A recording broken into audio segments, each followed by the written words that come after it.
Good morning and welcome, everyone. Thank you for joining our first of a four-part series on electric school bus technical support.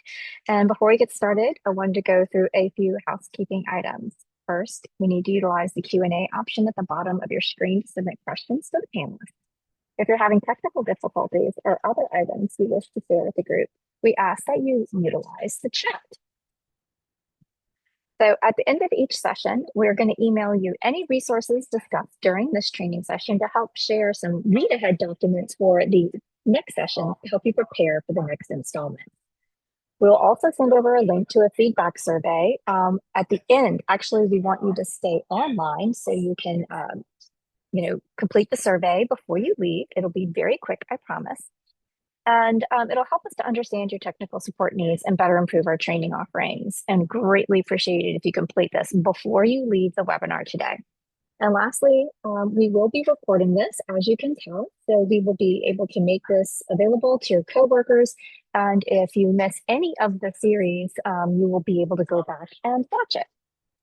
So let's get started. All righty. So this series is designed specifically for school transportation directors, fleet managers, and district decision makers who are either considering electric school buses or you're already operating them and working through operational questions. Across this four-part series, we're going to be focusing on practical fleet management topics, including procurement and ordering buses, charging infrastructure planning, staff training, maintenance planning, managing warranties, parts, ongoing operations, and our goal is simple: to help you operate your electric school buses safely, reliably, and cost effectively. So, why are so many school districts going electric? You may have a bunch of questions prepared for us here today, such as, can electric buses even, meet our routes? And how can we plan charging infrastructure? What training does staff need? And how does procurement and warranties work? Our goal is to answer all these questions in this series and more. And before we dive into our guest presentations, I want to review some basic information on electric buses and how this training series can help you navigate procurement, planning, training, maintenance, deployment of electric school buses. All right. Thank you. So there are many different reasons why schools would be wanting to go electric. Of course, no tailpipe emissions. It's healthier for the communities, for the drivers, for the students on board. The reduced fuel and operational cost. They're safe, they're quiet and reliable. And also sometimes you're just required to by your school district and you were told, like, we have these buses and now we're going electric. So we want to be able to provide you with all the tools that you need to make sure that this is a successful and smooth transition. The benefits are quite simple.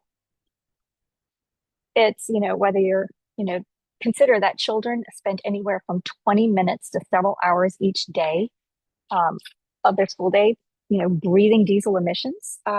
You recognize that these older buses can expose students to higher levels of pollution than the surrounding air.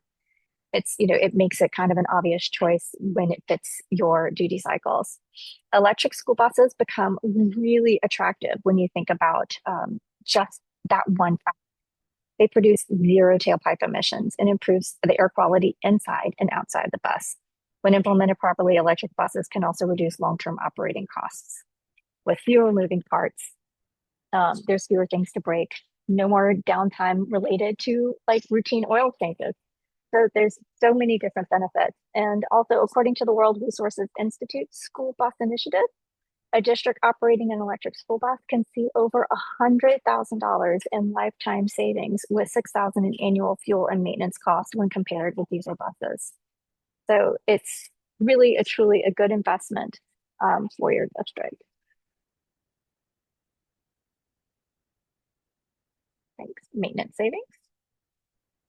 So who is actually using buses today? So you can take a look at this great resource from WRI Electric School Bus Initiative, and Catherine will probably be telling you a lot more about this tool.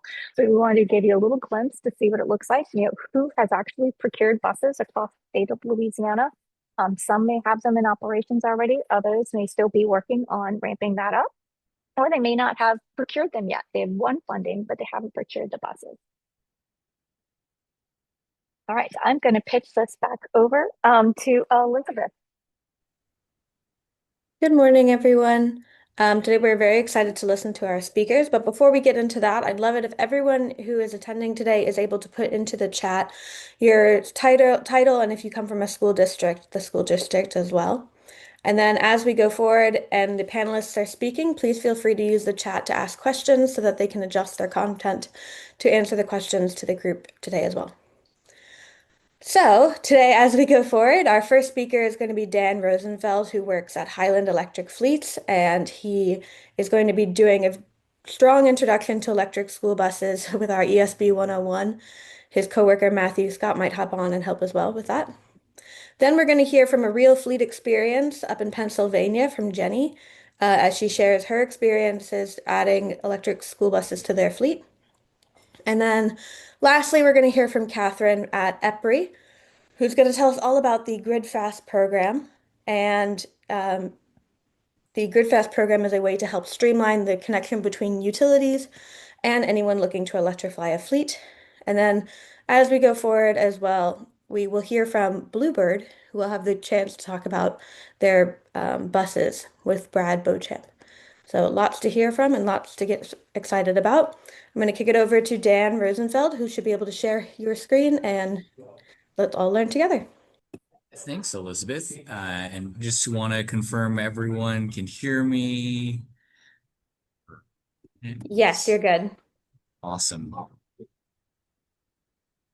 Give me just a second here. And confirming everyone can see me. Cool. Awesome. Well, hey everyone, Dan Rosenfeld with Highland. Thanks, Elizabeth and Ann, for organizing this. We've seen this be extremely effective with clean cities and clean fuels organizations across the country. I'm joined by Matthew Scott, who will be monitoring the chat and can answer kind of questions in real time. But Highland, we do school bus electrification across the country and work with all the major OEMs. And the purpose of today is to provide a very basic understanding and overview of electric school buses, kind of address maybe some of the misconceptions that you've heard about electric school buses, and really hopefully to gauge your attention and to make sure that you want to join future webinars. We talked about electrification, some overall differences between diesel and electrics, and timelines, best practices, and then how to actually get started with your projects. Again, please, if you have questions, put them in the chat.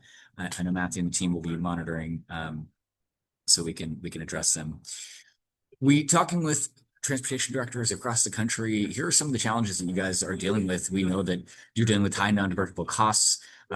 Diesel's close to $5 a gallon. If in some of your regions over $5 a gallon, you're facing driver shortages and retention and aging fleets.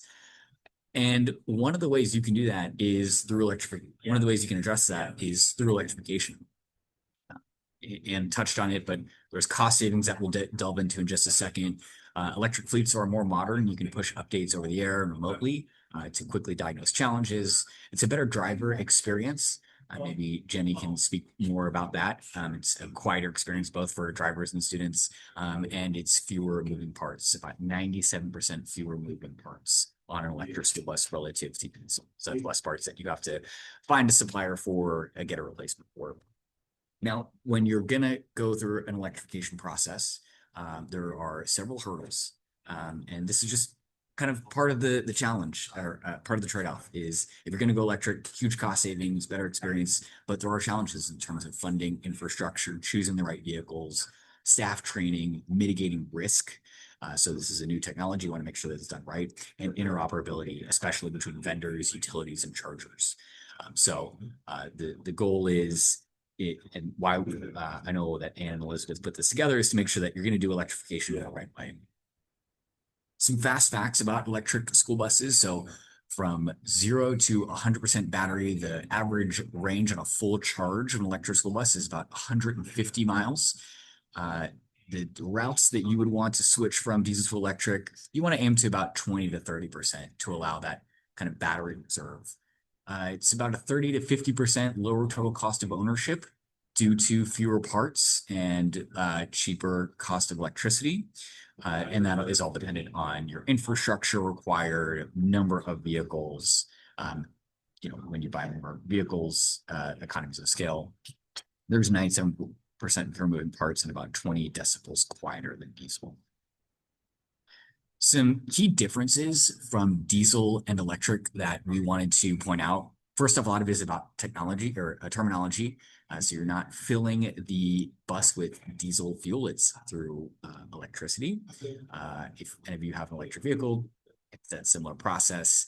It's also a electric school bus is heavier, which actually it can be much safer because it's a lower center of gravity, and it also is more stable.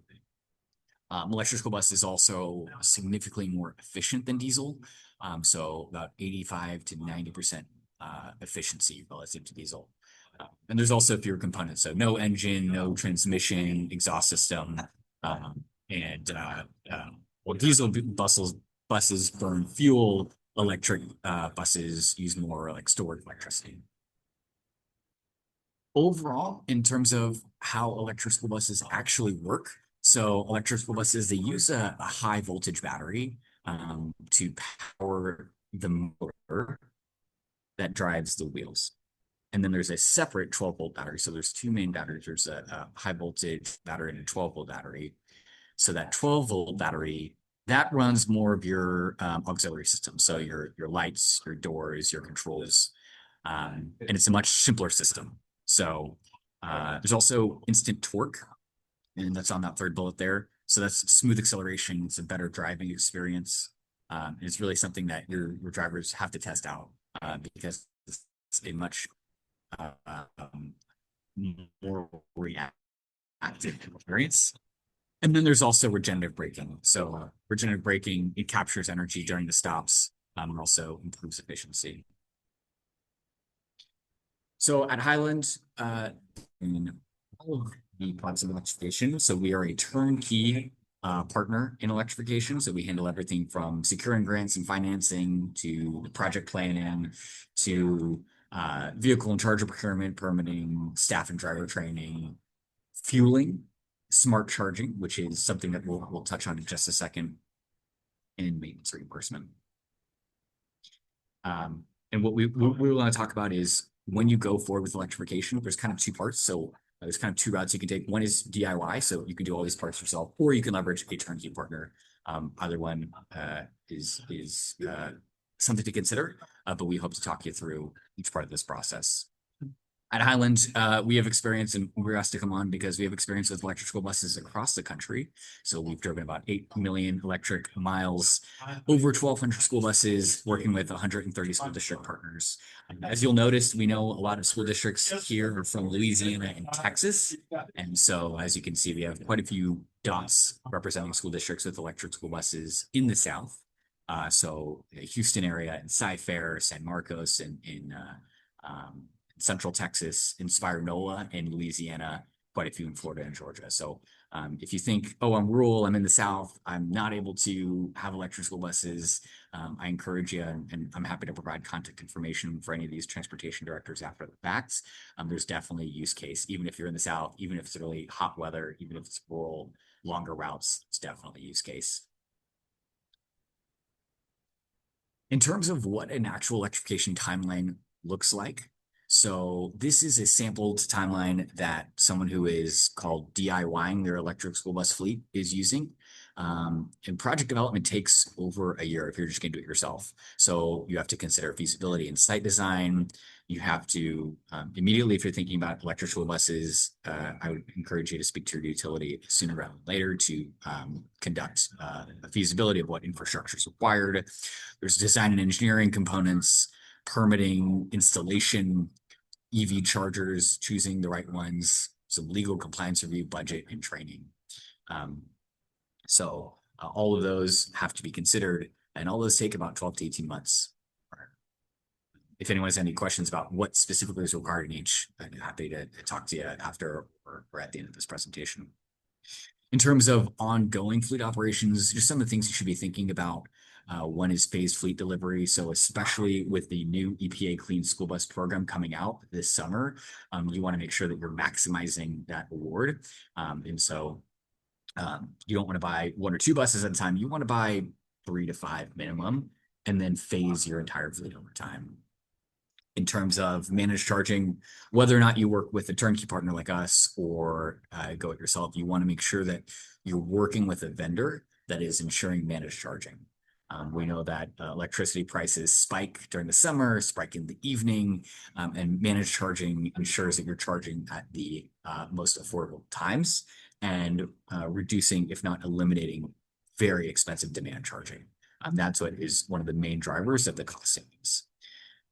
Charger maintenance is really important. So Highland, for example, we ensure the maintenance of all of our chargers, but you want to make sure that you're working with a vendor that is maintaining and ensuring all of your chargers, vehicle maintenance, software access, and budget. At Highland, this is how we think about electrification. And this is something that you should also be using as a model for planning out and building your electrification project. So planning your electric fleet, so doing a site walk, ensuring feasibility, budgeting, building the actual electric fleet process, training, charging, and maintaining. When electrification is done right and correctly, that is where you see success with districts. When they take out a piece, when they skip ahead to building, and then they figure out training, and then they figure out budgeting, that's when you have issues. But when done in the right order and methodically, there's significant cost savings and significant operational benefits. I want to delve into budget. So maybe you've heard that electric school buses are expensive. There's a large upfront cost, and they can be, if not when you don't adequately take into consideration grants and financing.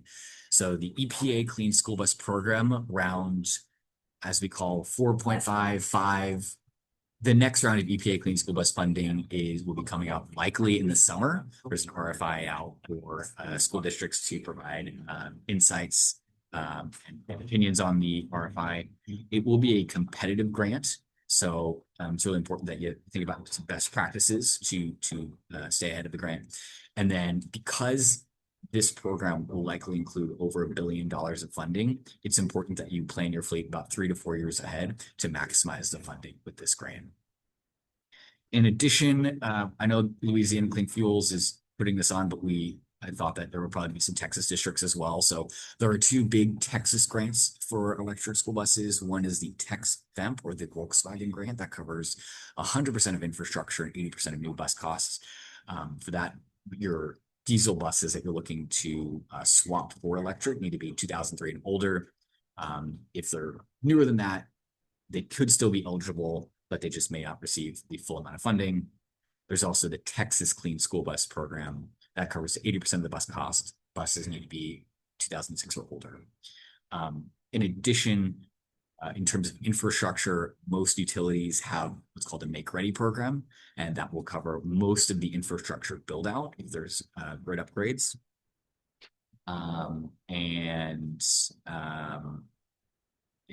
Furthermore, there are additional state-by-state opportunities. So if you're in a different state and not sure what the specific incentives that you're eligible for, feel free to have my contact information. Feel free to email me. I can send over a list of grants that we track for electric school buses and infrastructure.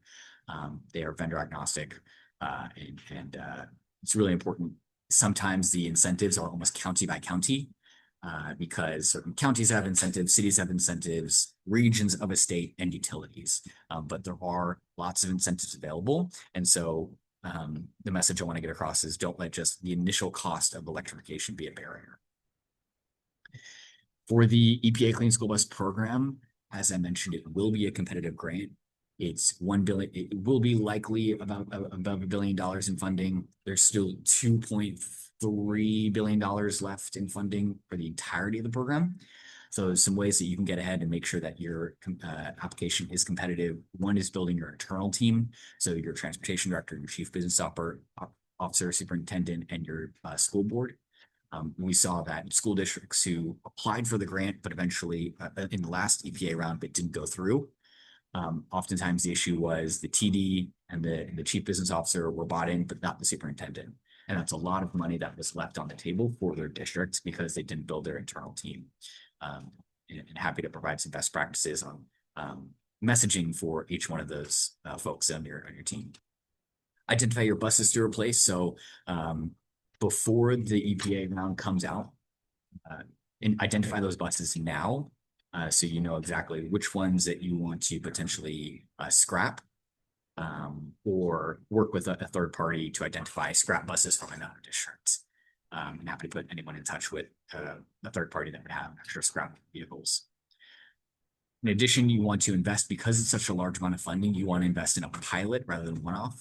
So we know that electrification, when done right, school districts invest in a pilot. So that's typically 3 to 5 buses minimum, so that you're able to leverage the cost of infrastructure, leverage the staff time, and actually operationalize some of that knowledge.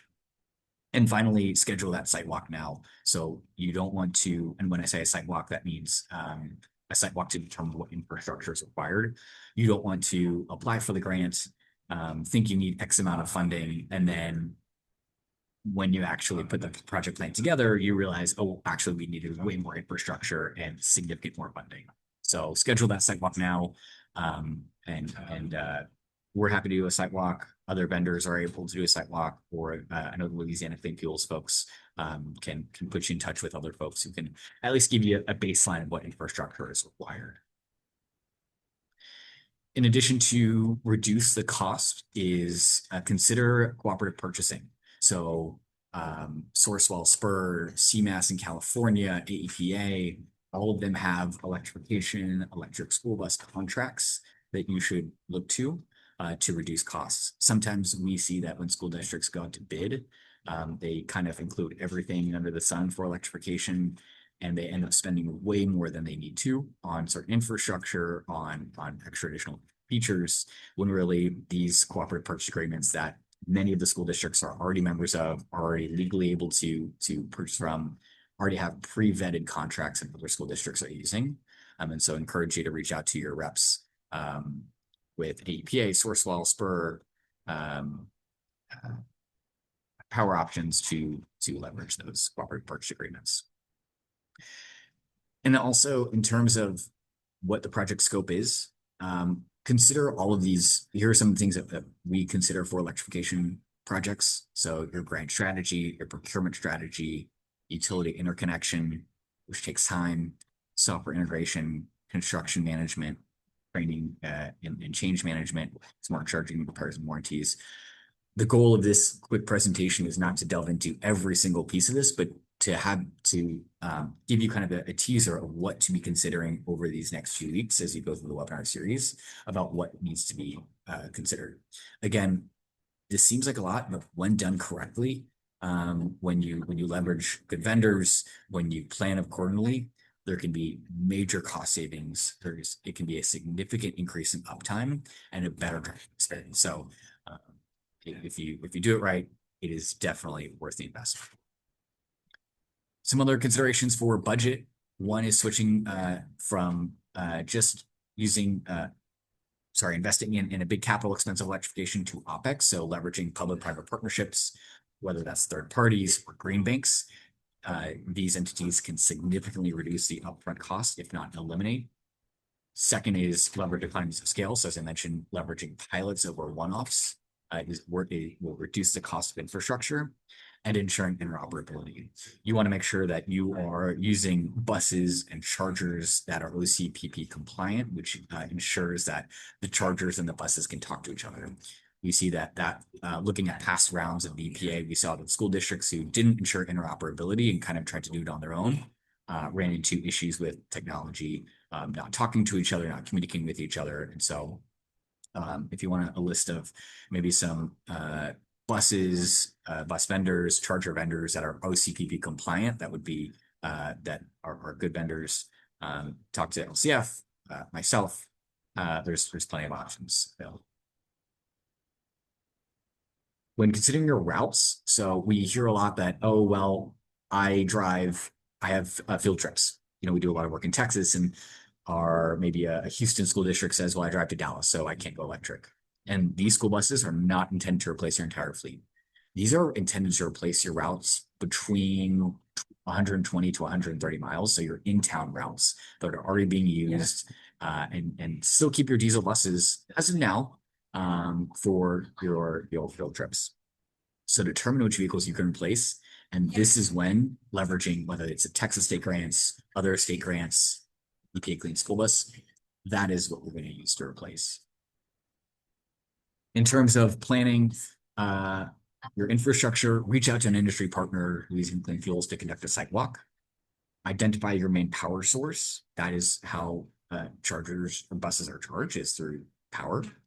Identify the path to get the buses charged. So an industry partner can definitely help you. Entergy or a local utility could also help you. So whether that's overhead, whether that's through, dirt fields, you want to be as close as you can to your main power source.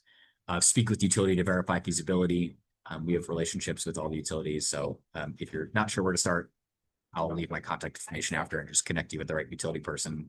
And then you also want to make sure you're only breaking ground once. So you don't want to dig up, put in infrastructure for one bus, and then come back 2 years later, dig it up again. That is extremely expensive. It's risky. It's unsafe. And so break ground once, in your infrastructure, and really think very methodically about your electric school buses. There are, in terms of chargers, what you'll need for infrastructure, there's a level 2 and a level 3. So level 2, that's needs 240-volt power. And either us or utility would be able to tell you if you have 240-volt power at your site already. Level 3 needs 480-volt. And as you can see, that recharge time. So if you need potentially to do midday charging, so in between your morning routes and your afternoon routes, definitely consider a DC fast charger. The price difference, it really depends on the manufacturer and infrastructure. We get that question a lot is, oh, well, I don't want to do level 3 because it's significantly more expensive. Sometimes with the wiring and conduits that are required, it ends up being very similar costs. So think more so strategically what you need to do for your fleet, and then you identify the right infrastructure.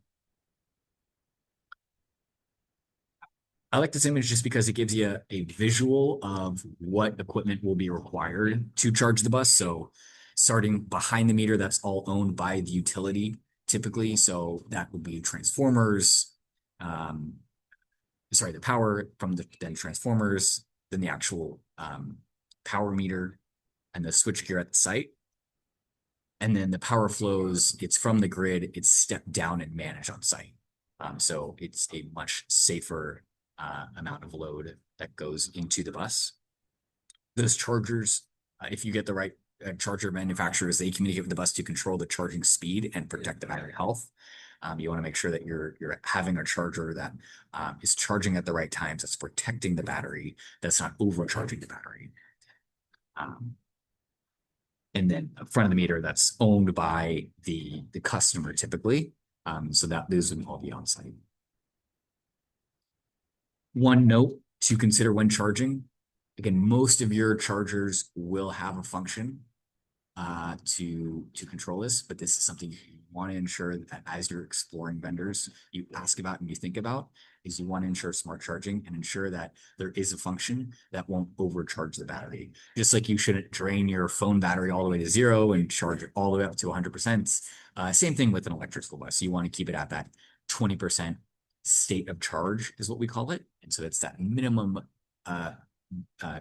viable charging to protect the battery. This enables the charger to act quickly, charge quickly, and protects the long-term battery health. In terms of planning your actual routes, you want to think about your longest daily route and kind of work backwards from there. So if you can maximize the number of buses that you can go electric, that's ideal to ensure that you maximize the amount of funding from the state grants and federal grants. Identify the right OEM. So I see our friend Brad from Bluebird has just joined. Talk to all the OEMs. All of them have great models, and really look at the differences. between each one of them. But all the major OEMs have an electric model. So that's BYD, whether that's Ride, whether that's Bluebird, Thomas, I see all of them have great models, and definitely you have local reps who can talk you through the specifics of each electric model. And then consider your charging strategy. So whether that's midday, overnight, a lot of that depends on two things. First off, the actual time of use rates from your utility. So if it's better to charge overnight, but if you need that midday charge to ensure that your buses are ready for their afternoon routes, then consider that. And happy to talk with anyone after, look at your routes to determine just generally what the best charging strategy would be. I'm just going to touch on this, and this is the last part of what I will speak on is training. I know that there will be another training component in a few weeks, but this is how we think about training your drivers and maintenance folks. Is there should be some sort of bus and charger training, some sort of charger training, some sort of how do you escalate issues to a third party, to your OEM, and overall maintenance training. Key message here is in order to go electric, you don't have to have your on-site techs don't have to be full certified EV industry, have some sort of special certification, but they do need to be trained and trained by the right people. So don't let just because I don't have a full training curriculum through a local community college be a barrier. Many school districts across the country, they leverage a third party, they work with their OEMs who have those certified technicians, but they're on-site techs. They're not doing the high voltage work. They're doing most of the preventative maintenance to ensure that the actual OEM maintenance training is done, is handled. In addition, here are some other topics that you should definitely consider when going electric. So you want to think about regenerative braking, energy optimization, holiday prep. If you're going to leave the bus for 2 to 3 weeks, you want to have certain preventative maintenance on it. Ensuring charger handshake, connection failures, ticketing, and making sure that you're thinking through all of these topics for charging.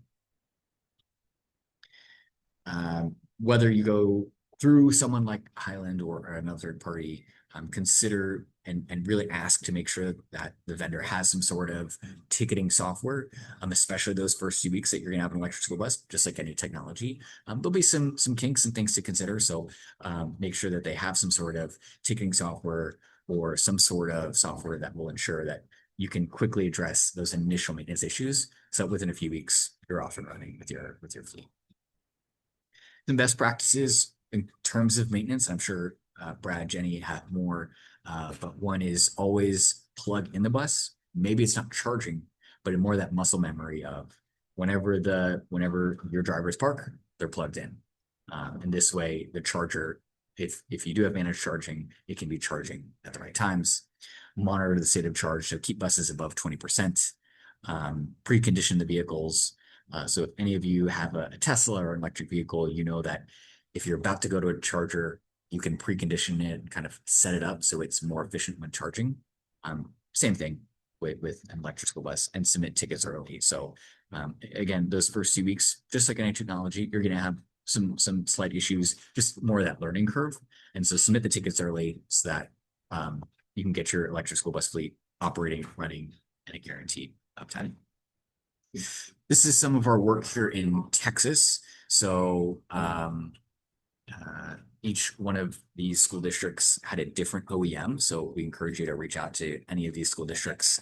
Okay. All of them leveraged the EPA Clean School Bus Program.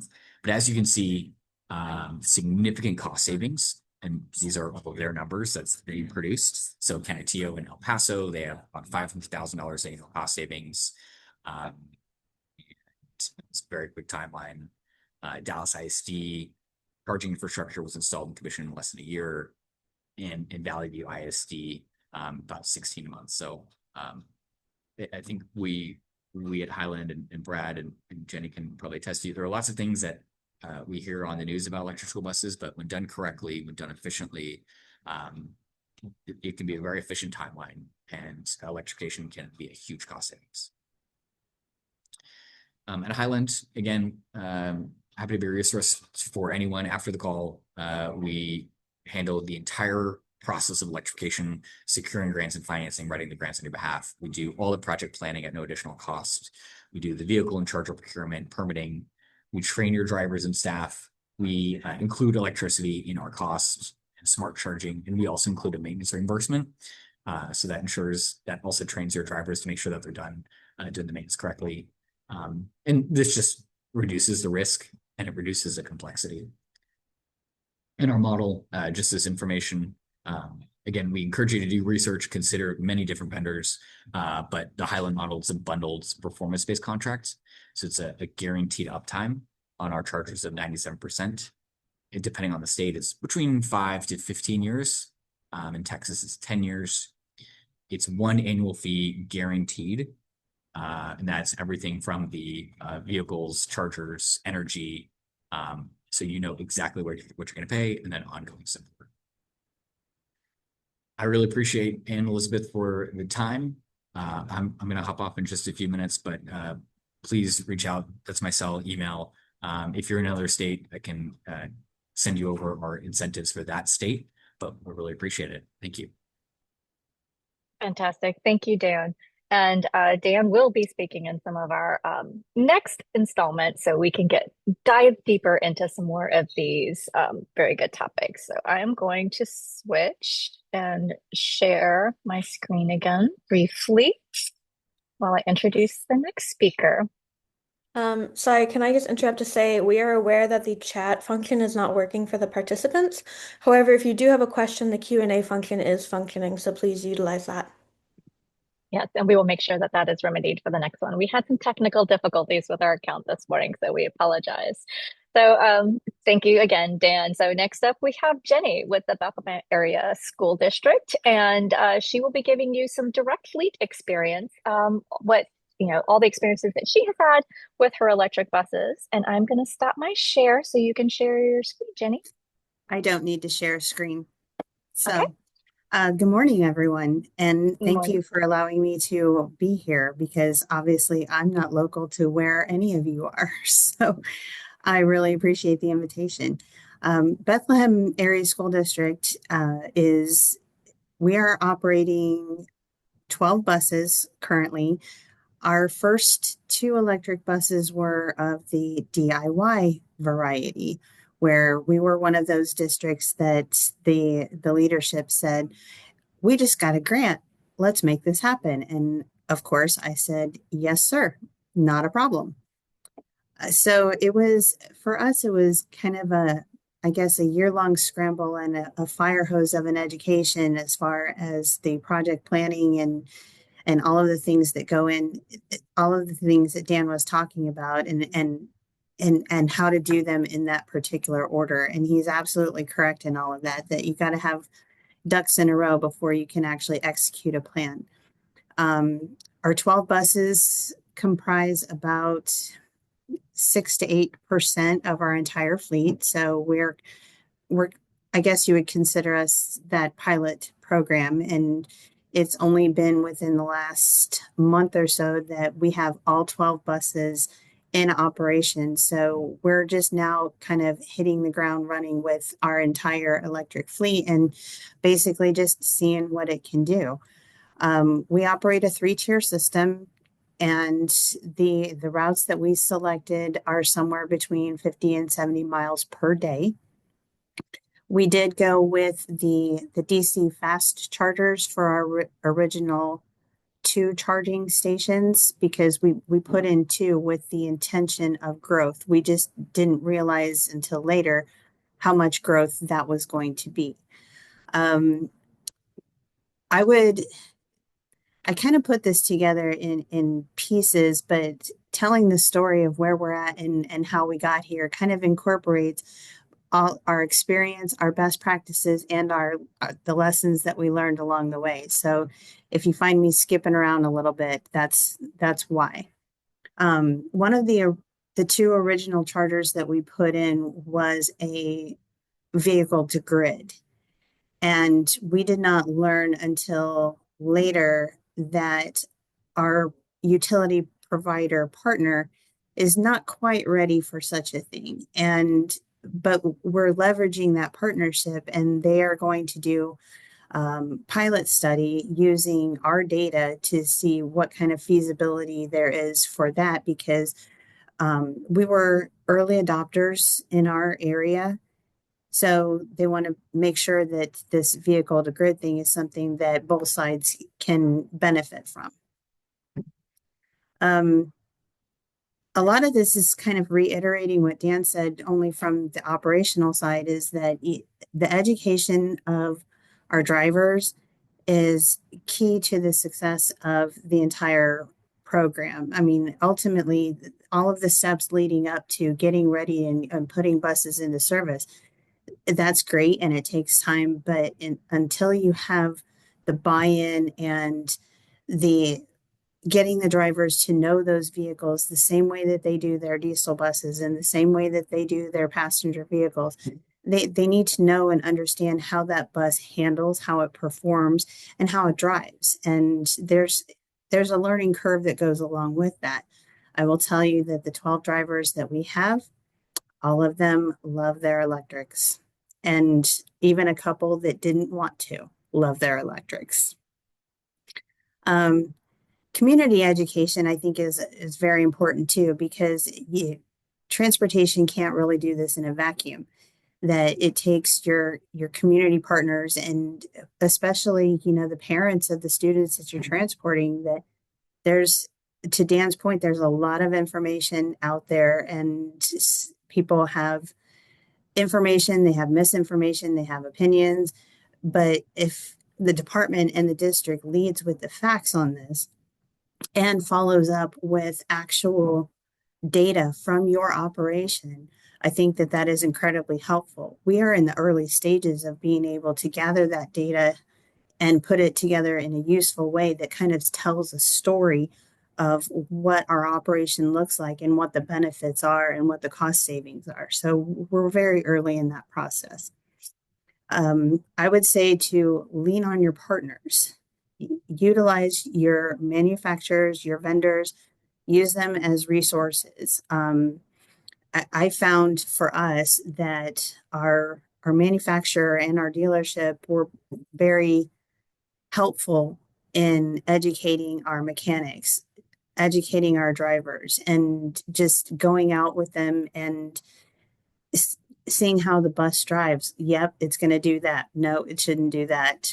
We can do things differently here. So, and I would also kind of point out that the funding of that, to Dan's point, is very important, that you need to look for the funding. And having done both the turnkey operation and the DIY, I will tell you that the turnkey partner is far easier way to go. The only thing that I would caution in that is to let your partner lead, but be part of the dance and be present at the table. That it would be very easy to let your partner just kind of handle things from the back end and just kind of watch and monitor what goes on. But it takes somebody that is very involved and very present to understand what that means for your specific operation and your specific office, and how, and nobody knows your staff better than you do. How are these decisions? What are the downstream consequences of the things that we're doing here? I actually started with just a few lessons learned, and then as Dan was talking, I wrote down about 18 more of them. So one of the things that I would say is to take it slow and to create realistic timelines in your project plans. Know when it's okay to say no, or when it's realistic to speed things up or to slow them down. If your partner says we're going to deliver buses the last week of August, well, for us, that's when school starts. That's not practical for us. So over communicate with your partner so that they know what your operation looks like and what your needs are. This was probably the most difficult part for me, but learning about your utility providers and their billing structures. I don't know how many of us actually read a power bill to know what the charges are and what the fees are, and just knowing the difference between peak hours and off-peak hours. That is a big one. we are fortunate here that for us, there's no difference in cost between peak hours and off peak hours. So despite the fact that our buses are 70 miles a day, they can charge in between morning and afternoon routes, and it doesn't cost us anything different. So that is a benefit for us. And I recognize that not everybody has that. Monitor your data, but better yet, do it as a team, because teamwork is better than individual work. That you've got maybe your dispatch team that is monitoring state of charge for morning and afternoon, but you've got your routing team looking at optimizing routes and where can we save on stops here. And you've got your supervisors that are pulling reports and seeing, what this actually looks like. So I would say for me, there's a curiosity there, that there's data there, but then there's a, a layer of data that might be below the surface, because one of the things that we're looking at is changes in student behavior. That bus is so quiet, and now you don't have a driver screaming to the back and you don't have kids screaming to the front. Does that have an impact on student behavior and the number of referrals that drivers write? These are things that we're taking notice of. Even on a health level, we talk about, the emissions. Well, that's just one part of it. What about your driver's level of hearing loss from a decade of driving a diesel bus? I can tell you, and I'm sure everybody here has a few people on your staff that talk really loud. Do they continue to do that, or is that just a natural function, or is it because of hearing loss? And you don't know the entire picture sometimes, but it's the anecdotal things that you can pick up on that make a difference.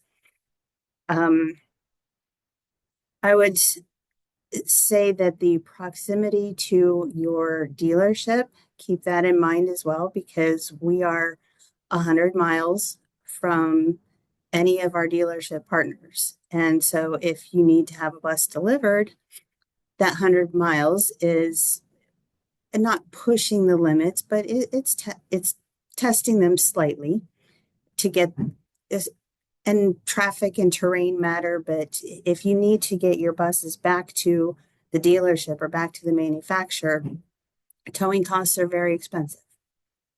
My biggest two takeaways are: don't let the fear of the new take over.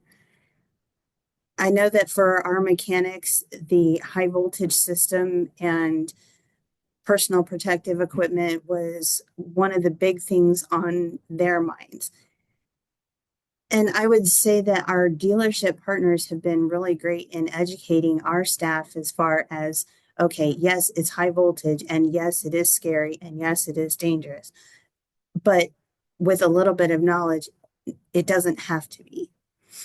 And for your drivers, change is hard and change is often unwanted, but not everyone will resist change, and people will eventually get excited about it. They may start off being excited about it. You may actually turn some opinions to, I don't want to drive this bus, to, I can't believe I didn't want to drive this bus. And be part of the EV community. There are a lot of resources and message boards, and I mean, there's just so much information out there that can be helpful to directors. It to the point that sometimes it's a little overwhelming. It can feel like information overload. But if you're like me and you try to take it in small pieces, that I've learned to go from jumping in to the deep end and then trying to figure out if I could swim, to, okay, maybe wading into the shallow end is a better idea. That's kind of a personality thing for me. And by wading into the shallow end and taking information and learning bits and pieces, it all comes together as a much greater whole. So take the opportunity to learn everything that you can. I won't tell you to be the kind of person that I did and read the maintenance manual cover to cover, but I did, and it was helpful. So use your resources.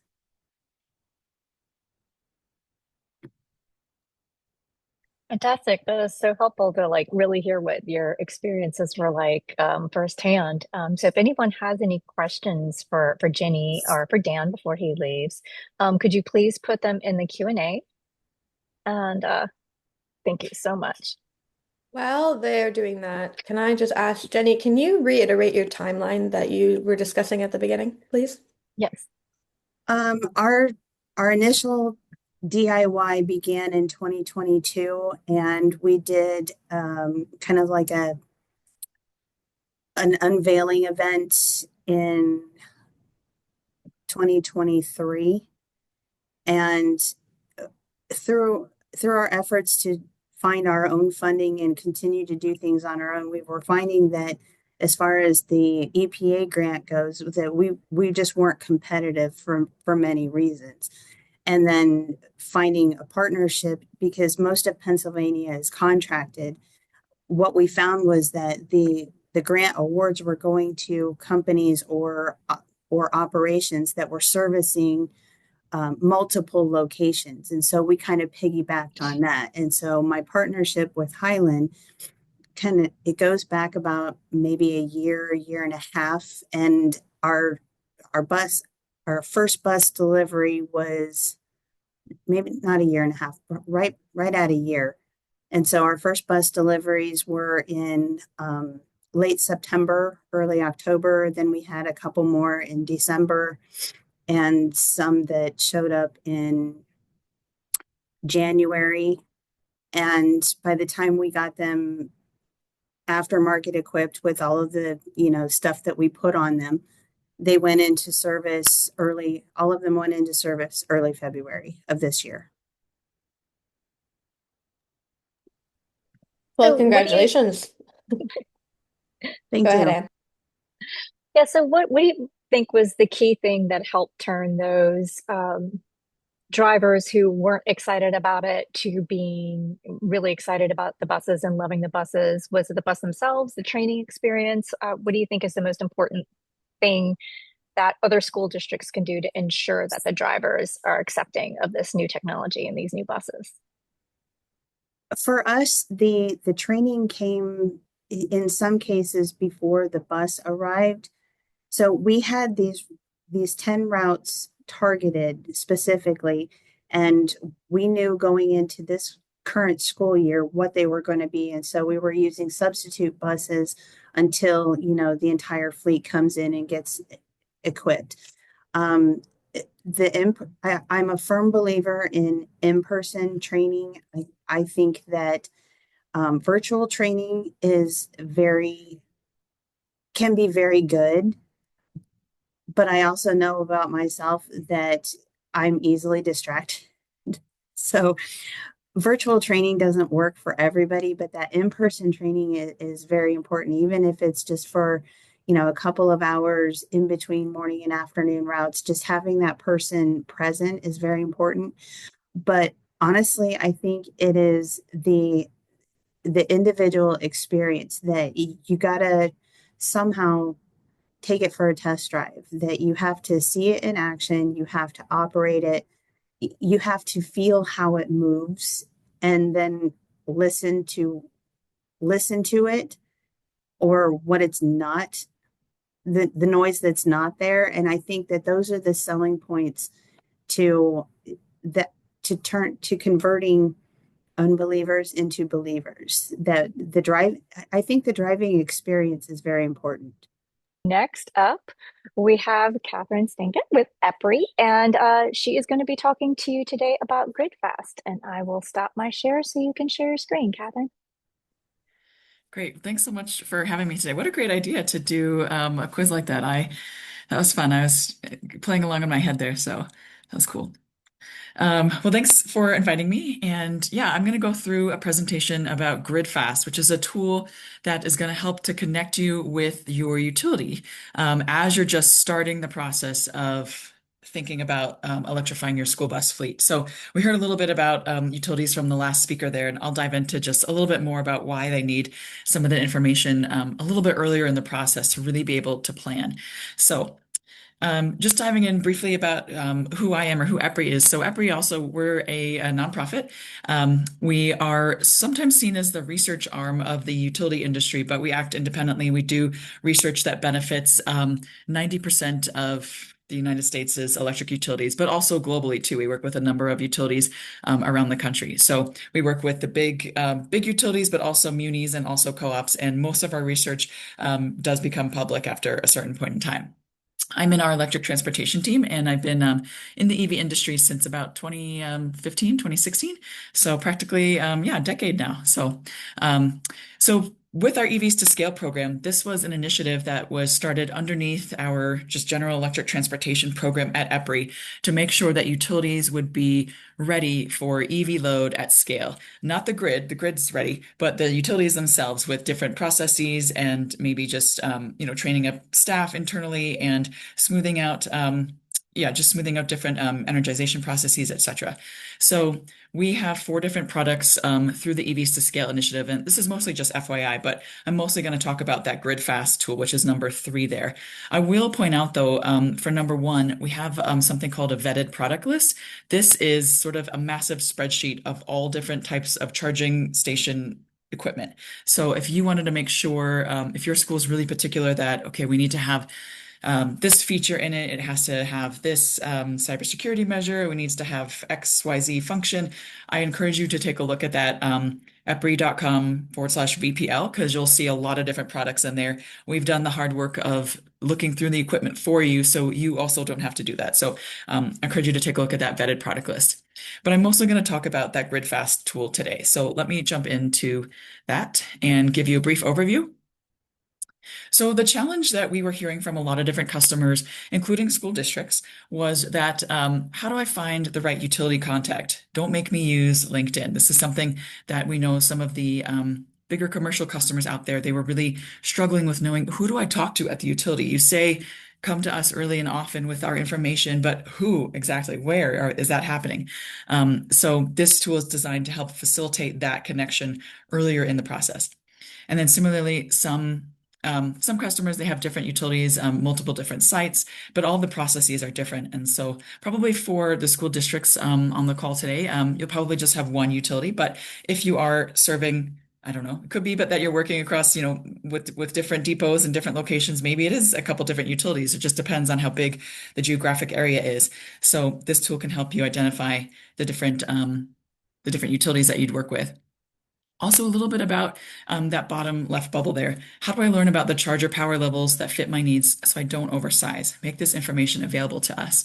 So in the tool that we've developed, there'll be a series of questions that you answer based on the number of buses you have, what it's going to look like for a daily operational route, etc. And we'll come up with the proposed charger power levels that you would need and the number of EVSC as well. So that calculator is kind of embedded in the tool. On the other side of the equation, though, utilities, sometimes when they're working with customers, including school districts, they're a little frustrated that some of the forms are returned with incomplete information. The customer just doesn't know the answer yet. And so utilities are, looking for more of a complete package before they can get to work sometimes on what they need to do on their end. Also, for them, they work with thousands of fleets in their service territories, but they only know a certain number of them. And so this tool, again, will help to then maybe unblind them for some of the different fleets that they have in their service territory so that they can work with them. And then finally, with utilities, EV customers, they haven't really been a managed account. And so a managed account is somebody like that's usually, like a Costco, like a Walmart, it's just a big name player like that they're a lot of locations in their service territory. So that's school districts, yes, they work with you, but not in this arena of the buses. So this is going to be something new for them. So that wouldn't technically be considered a managed account. So they need to build relationships with the different school districts and the fleet customers, right? So this tool enables them to do that as well. So here's what the tool does at a very high level. And what it's going to do is it's helping customers and utilities get actionable information earlier in the process. So if we start with the red text on the left, where I said, maybe you're starting here as a school district. So you are coming in with your vision. You're going to electrify your fleet by 2035, 2040, whatever the date is, or maybe you're just starting with, one or two school buses. That's great. So you have your vision. And then you're going to move into the planning phase. Then you're going to find some funding. Maybe there are some rebates available, incentives available. Then you'd move into the design phase. At that point in time is usually when many people would start to contact the utility and identify, yep, here's my depot lot here. I think the charging stations could go on the northwest corner because there's a transformer, there's a pole right there, whatever the case might be. But that design process would be sort of at that stage. And then you move, forward down into procuring your vehicles, building out the infrastructure, and then voila, you're done and you're deploying. But what we want to do with the GridFast tool is that information that's captured in your vision and your planning, that's the time to give that information to the utility so they can start to plan and prepare the grid site infrastructure. So what the utility would do then is be able to include that into some distribution planning processes and potentially also some transmission planning processes. So you would think, wow, does my school district, does my load really matter that much to the utility? Well, it does, because think about as we get to EV load at scale. So when everybody's electrifying everything around them, this is going to be, a lot of service applications coming in, a lot of load that the utilities need to be planning and preparing for, right? So with everybody, with not just you, but the Costco's again, the Walmarts, the EV Go's, the US Foods, the PepsiCo's, the Amazons, like when everybody electrifying their fleet, this is where it really starts to matter that the utilities get that information early from the customer. So this is kind of the gist of the tool at a high level. This is also just a different way to depict it. So anybody with represented by one of those little graphics on the left, if you're a fleet operator, a school district, if you're a charging developer, if you're a fueling retailer, maybe, I'm not sure what you have in Louisiana, but out west, we have Mavericks, we have Circle K's, we have 7-Elevens, if one of those people putting in charging stations. But all of that, when the utility wants to capture all of that different information, it would be put into that GridFast, which is our secure online data exchange platform. And then what happens next is that you are matched, the customer is matched with the utility, you're connected to the right person, and then it's up to the utility a little bit what happens next. But for the most part, there can be a brief exchange of information about, okay, you're at this early stage in your process. Why don't you consider our utilities fleet advisory program? Did you know we have make ready funding? Did you know we have some off-peak charging rates available? Yes, there's going to be capacity at that location. So there's a little bit, a lot of exchange of information that can happen then at that next stage once you're connected to the utility. And eventually then what happens in the tool is that, you continue to refine your project, and then, you move from vision to actually having a project. And then it moves into preparing for the actual service request so that your charging stations would receive power when you need them to. So what's the type of project information shared? So I wanted to cover this because there's a little two kind of categories about this. So I'll just run through these bullet points here. But any type of project information, it would be typically more than a year out, ideally like 3 to 5 years out. So that's why this is a great tool for school districts, because a lot of you maybe you are starting with 1 or 2 buses now, but you're going to see how it works. But then in the future, assuming all goes well, you're going to move to electrify the rest of your school fleet. And so you could capture all those plans into the GridFast tool.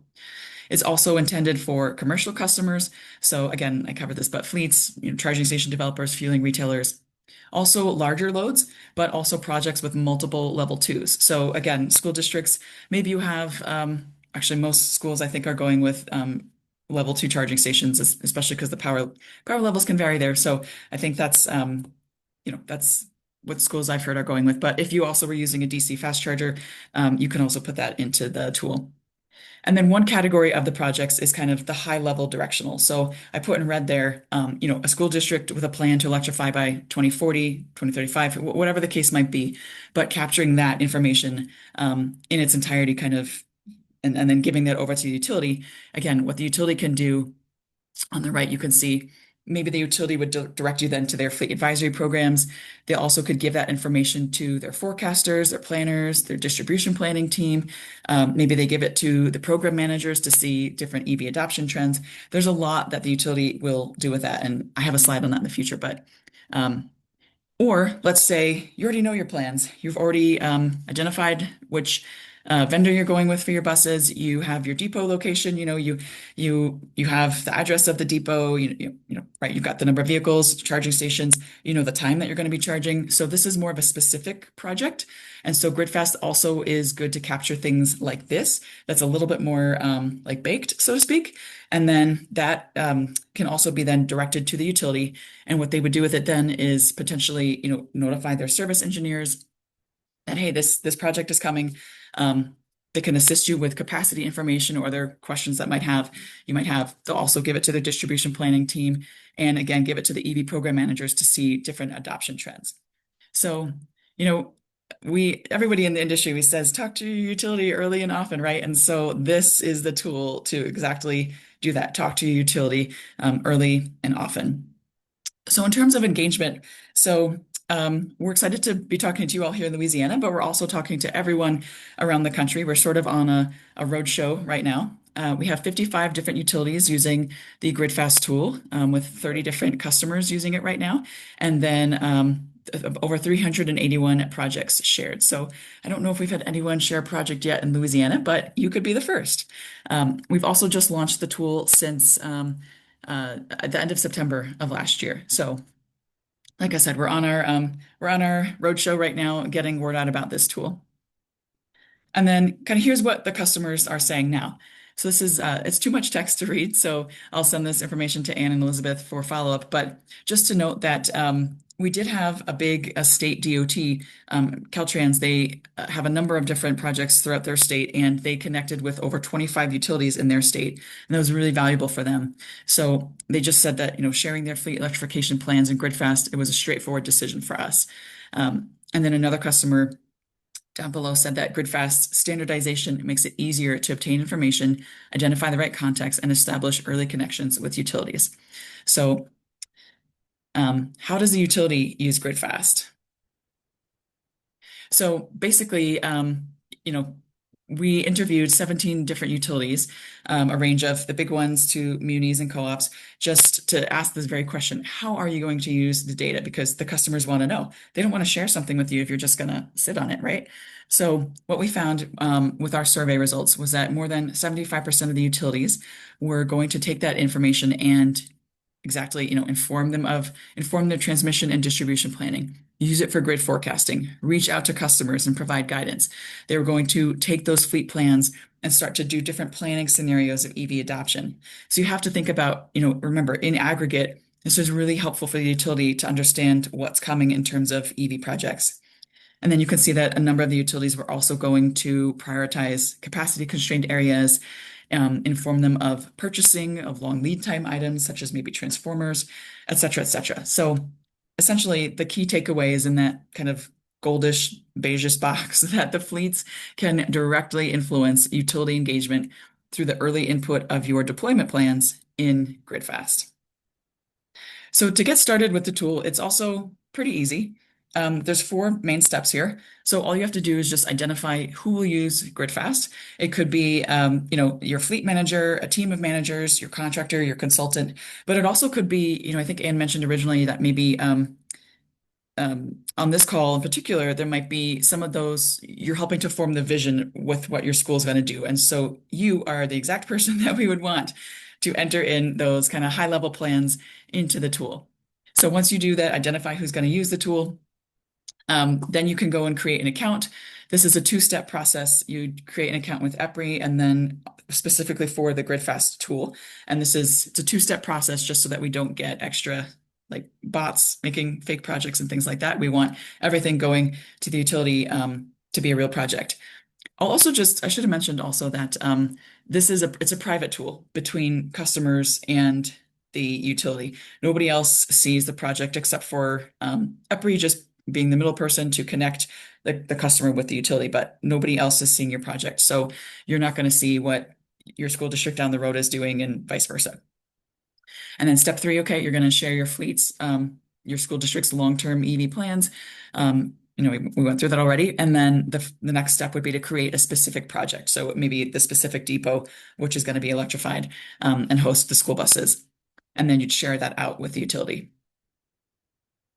The tool is completely free for customers, and with utilities, we also have a couple different versions. We have a free version, which involves the matchmaking up to the matchmaking stage, and then after the customer is matched with the utility, then it goes off the platform, and the utility you can continue to work with the utility, via email or however they specify.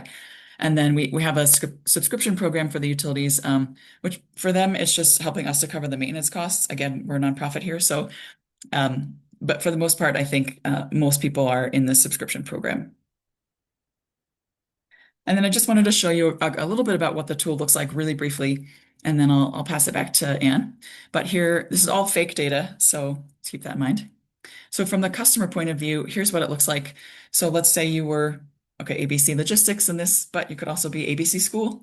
And you'd see here are all of your different projects at a glance. So if you've got multiple parking locations of the buses, each one of those parking locations would be a different kind of card. And then here's your utility contacts. Here's the different stages of your project as you move through the process. Here is a specific customer project. So you've got your address there, and then you've got the your utility, which was confirmed. You've got your planned in-service date for the project. And then here you can see all the different utilities using the tool.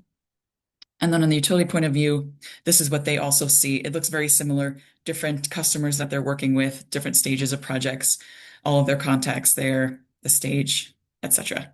So for them, they're working with not just you all, but they're working with a number of different customers. So I just encourage you to share your school district electrification plans with the utility. And with that, I'll turn it back to Anne.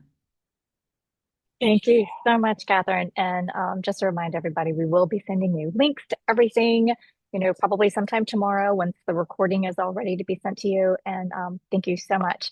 And again, if you have any questions for anyone, y'all are very shy today, just go ahead and put them in the Q&A. If not, you can email us later.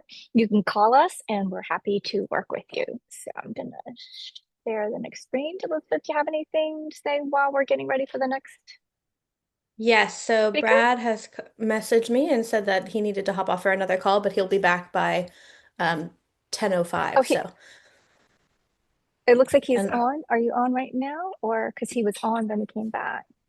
Brad, are you available? Nope. no, he'll be back in 10 minutes though. So I thought we could go over the WRI dashboard tool in the Yeah, meantime. sure. And I'll just show this Excellent. right here. Great. Is there a different slide you'd like me to go back and do? I'll share my I can, screen in just a moment. okay. And I will go back so that I'm prepared for him when he comes back. Thank you. Okay. So one tool that we talked about earlier today that we weren't able to go into depth on and we were going to save to the end, but we'll talk about it now, is the WRI Clean School Bus Dashboard tool. And you can see that this is here for me. You can access this by just typing WRI ESB dashboard. And this has a wealth of information available to you, so you can utilize this and see what other school districts are doing. The dashboard is right here, and we're going to look at it at the full screen. And can you see that okay? Yes. Excellent. So this dashboard is a tool to kind of understand what is going on around the country. And you can look at it by state, by county, by everything you would be interested in. And it not only gives a snapshot of what is happening now, but also what is planning to happen in the future. So you can see already that there are 14,000 electric school buses available operating in the United States. And you can see that in 2012 we had two, and now we're up at 14,000. And obviously with that that EPA clean school bus funding, they have jumped significantly in the past couple years. And we are anticipating that with the next round of EPA clean school bus funding, it will jump again. 1,600 school districts and fleets are operating electric school buses around the country, and it's in every single state except for Wyoming, but they also are in Guam and Puerto Rico. So that's the 54. You can see here that we have a nice map, and I wanted to show you, yeah. Oh, did Wyoming get one? Ah, okay. So Wyoming still does not have one. It's the only state in the country that doesn't have any operating. But you can see here that they've committed finally to having 1 to 10 in the next couple of years. What's also cool is that if you go onto this one that goes through the school district's ESBs, you can go in by state. So if we're looking here and we want to see Louisiana, we can zoom in and see where the school districts are that are utilizing these tools. So we have 3 different colors. We have awarded, so they were awarded funding.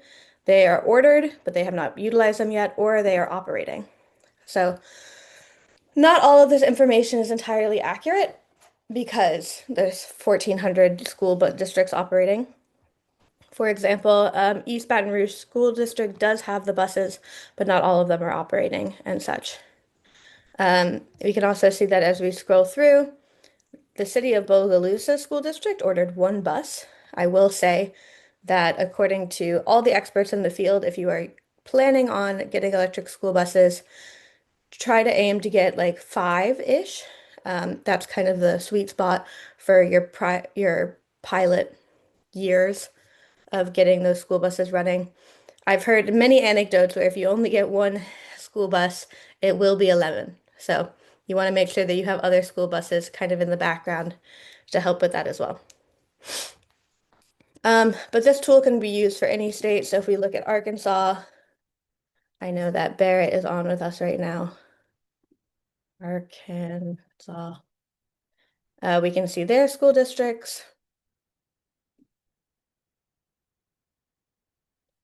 are here, and you can see that they're primarily up in the north. But Little Rock School District has 50 buses operating and running. So this is a great resource to kind of see where these buses are being utilized and how they're being utilized around the country as well. If we look at a state such as California, I think that we can all see where this one was going.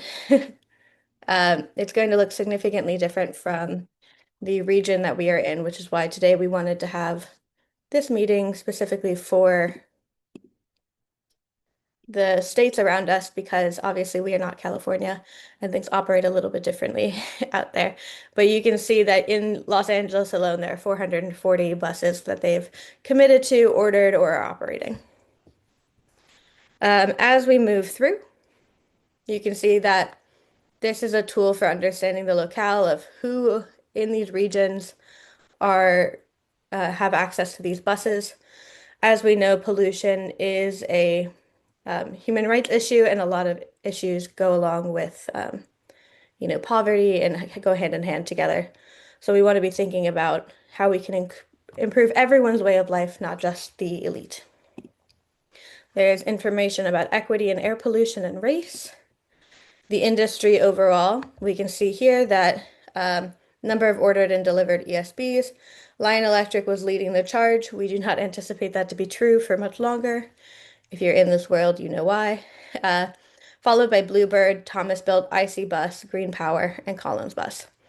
After I am done speaking and Brad is able to join our call today, we will hear from our Bluebird discussion, our Bluebird dealers. I know that there are school districts in Louisiana, including Monroe, who have ordered buses through Bluebird and have been able to successfully operate them as we go, which is very exciting to see. In terms of funding, almost everyone is utilizing that EPA Clean School Bus funding in Louisiana. That is, from my understanding, the only access to funding available to us at the moment. But it is a very good one, and has been mentioned multiple times throughout this call that it is coming back, and we anticipate to see the next round starting this summer, so within the next few months. If you're interested in learning more about that or staying on top of it as we go, please sign up for the Louisiana Clean Fuels newsletter, as we will be sending out alerts about that information, and we are more than happy to help any school district as they are applying. So we do have a question in chat when you're done about the Power BI dashboard. Okay. This is yeah, okay. And then the federal and state funding can help offset the ESB purchases. And then interestingly, if we look at the school bus ages. Um, I'm sure that you can guess that most of them are relatively new, but we have 2022 and newer, 2010 through 2019, and then earlier than that. And you can see that over here in Oklahoma, they have some school buses that are even older. So when we're thinking about diesel buses and buses that are not electric, any buses from pre-2010 have significantly higher emissions due to a change in the air processor of the engines that can cause significant health hazards to both the drivers and the students. So we want to keep thinking about how do we get these newer buses improved throughout the country. And can you read that question out to me, please? So they want a link to the power. Sorry, I left and I was trying to find it. Let me get back to you. So the dashboard, they want a link to the Power BI dashboard in the chat. Okay. I cannot send something in the chat, but Anne, I'll send it to you on Slack and then you can put it in the chat. Perfect. No problem. Okay, I have just been informed from the Bluebird dealer that they are not able to join us today, but that is okay.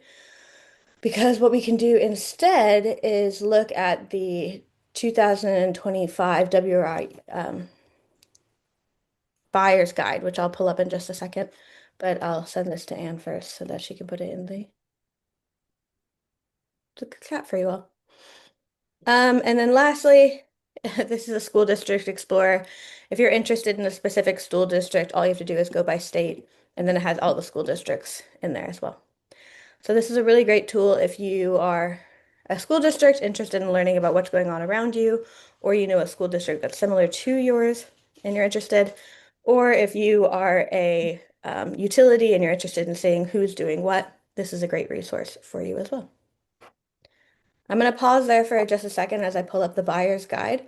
But in the meantime, are there any other questions that I can help with? And I'm going to repost that link because that did not work. There you go. That should be better. That link should work. Cool. Oh. Thank you. So yeah, go ahead. Do we want to do the survey really quickly now before you go into the next thing, or do you want to wait? That would be great. Let's do the survey, yes. Okay.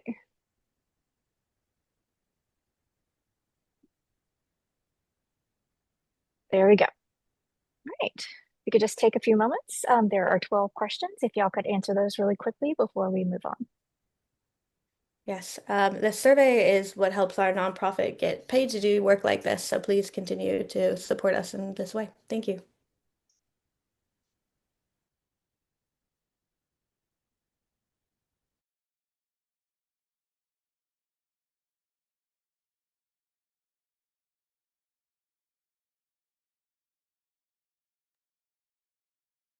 Also, we will invite Bluebird back for one of the future webinars because, it's very important to also get the dealer perspective on training and such. So we will invite him back.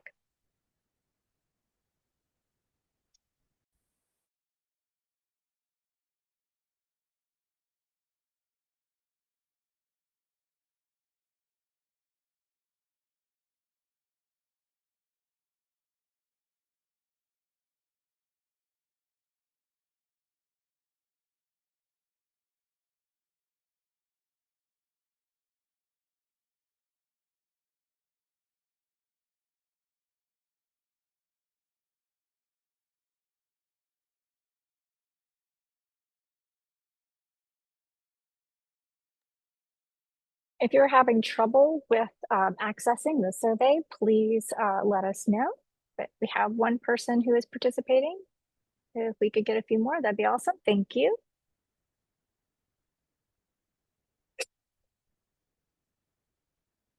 Just 7 short questions.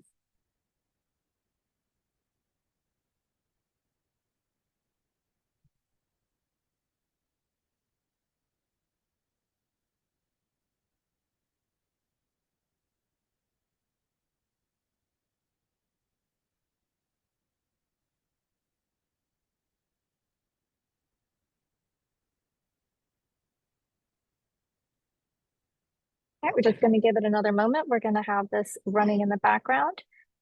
but wanted to show you all that we have so many really great resources that are available to you all.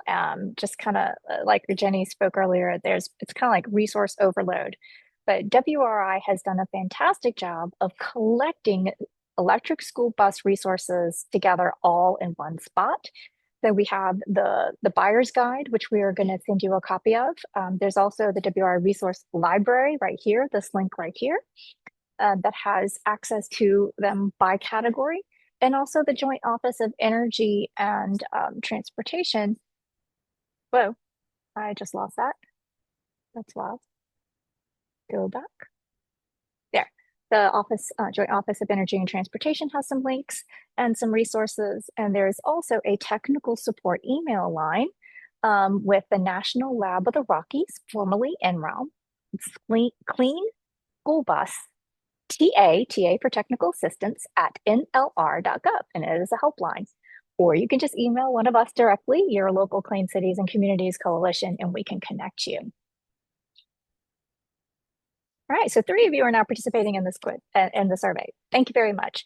This is very important for us for our funding to be able to continue to provide free technical support like this to you on many different topics. So these things are critical to prove that we did have people on the webinar and that we were effective.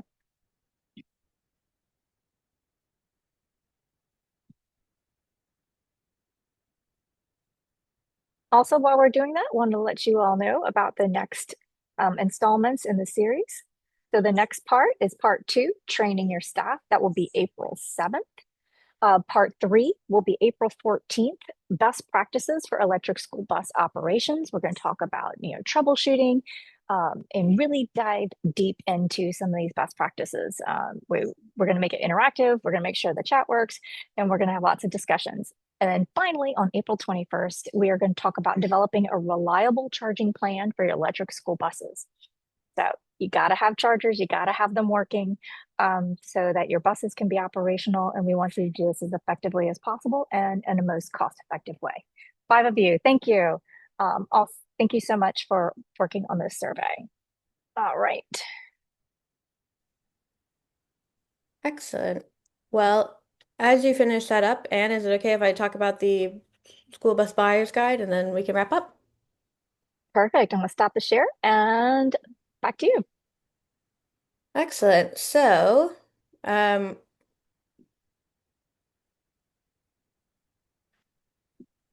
my screen sharing has gone odd. One moment. It has been an odd day for tech. I think I figured it out. I think I was just sharing the wrong window.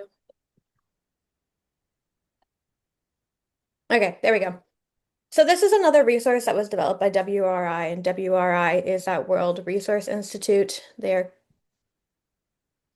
kind of leading the charge in electric school bus support. And if you need anything, they're more than happy to help connect you with their multitude of resources. This buyer's guide is very interesting because it compares all of the different models of school buses that are available to school districts throughout this process. They do type A, type B, and type C, so I'll show you as we go through. It has a multitude of information, but we're just going to focus on those comparisons. So if we scroll down to about page 20, you can see here that the type A buses, which they have the newly available ones and the manufactured ones. And it goes through everything. So it has the price range, the length and the specs, passenger capacity, charger connector, capability of bidirectional charging, which would be that vehicle to grid, the battery size, and the range. And so when you're looking at this, we can see that this is Lightning E-Motors, Lion Electric, Microbird, Motive, Phoenix Motor Cars, Endera, and Green Power. These are not the main buses that we typically look at when we are looking at school buses. Typically, when we're looking at electric school buses, we are looking at school districts. We are looking at these school buses here. So we would be looking at Bluebird, Thomas Built, IC Bus, and BYD. So these are all the Type C buses, which are just a bit bigger than the Type A. And we can see that the price range, they all range approximately in the 350 range to 400,000 buses. The most popular school bus Type C on the market right now is that Bluebird Vision. I was talking to the Bluebird dealership last week, and they let us know that they have the largest backlog of orders that they've ever seen, even without the EPA funding. So they're definitely going on the road. They've had a lot of success with their models. Um, these buses are approximately the same size as a typical internal combustion engine vehicle. And so they're able to fit into the same parking spaces. Drivers who have been driving the combustion vehicles for a long time kind of understand the proportions of the buses. If you've ever driven a new car, you kind of know that, oh, I don't know how big this car actually is. So that can be really helpful with the transition. All of these buses range from about 75 kids. And what's interesting is the level of charger. So most of those chargers prioritize level 2 charging, and that would be overnight. So if you, as Jenny was talking about with the utility rates, you want to prioritize charging your bus when it's cheapest, to allow for your school to get an even better rate on this work. And then if you have vehicle to grid capabilities, during those peak hours, that electricity can go back into the grid, or if you're in Louisiana and you have a hurricane, it can be used to help power like a hospital, which is really cool to see. The battery size, the range in miles are all significantly lower than you would see it with a typical light duty vehicle. Most light duty vehicles nowadays have a range of about 250 to 270, but because these buses are so enormous, they kind of max out at about 130. And then what Dan was talking about earlier, we want to keep our buses in that 20 to 80% range. So we're looking at max going about 70 miles. But if you're able to charge during the day, you can do 70 miles on either end. We have our recharge times. We have an 8 hours for level 2. That's about a school day, so that's always helpful. And then with DC fast chargers, we're looking at 2 to 3 hours. Depending on how you park, the location of the ports might be important. The transition might be important. And there are two different types of brakes. We have air and hydraulics, as you learned from the quiz. The buses can have either of them, but just in terms of driver comfort, it's important to know what you're getting them into. And then the delivery time, as we've mentioned multiple times, talk to people early and often. You can see that the delivery time here is approximately 8 months for every dealership. So we want to make sure that we're talking to them nice and early and having those conversations. And then there's warranty information. We're all concerned about these batteries because they are new vehicles. But you can see here that the batteries are under 8-year warranties, which is really great. That is a federal requirement. How long are you driving them? Up to 100,000 miles. The chassis have the typical warranty for the organizations. And then you can purchase higher warranties if that makes your school district or school board more comfortable. So this is a really great tool and a great resource if you are trying to consider which bus company to go with. Talking to people who have done this before, they recommend for that first pilot season going with one of the big, you know, well-known school districts such as Bluebird or Thomas Builder IC Bus so that you have a more reliable experience. We have heard about the experiences with less reliable school buses, and it's not very pleasant. So even if the cost is higher, that peace of mind can be invaluable. So this resource will also be shared with you as we send us out the recording tomorrow as well. And is there anything else you wanted to cover with that? No, but thank you so much for everybody. And we're going to end the poll now. Fantastic. And I'm just going to share our contact information just one last time. There we go. So, okay, that is my email. Elizabeth's is the exact same thing, just elizabeth@louisianacleanfuels.org. And we thank you all for coming today, and we look forward to seeing you again, same time, different link next week. Thanks so much. and see you all next time.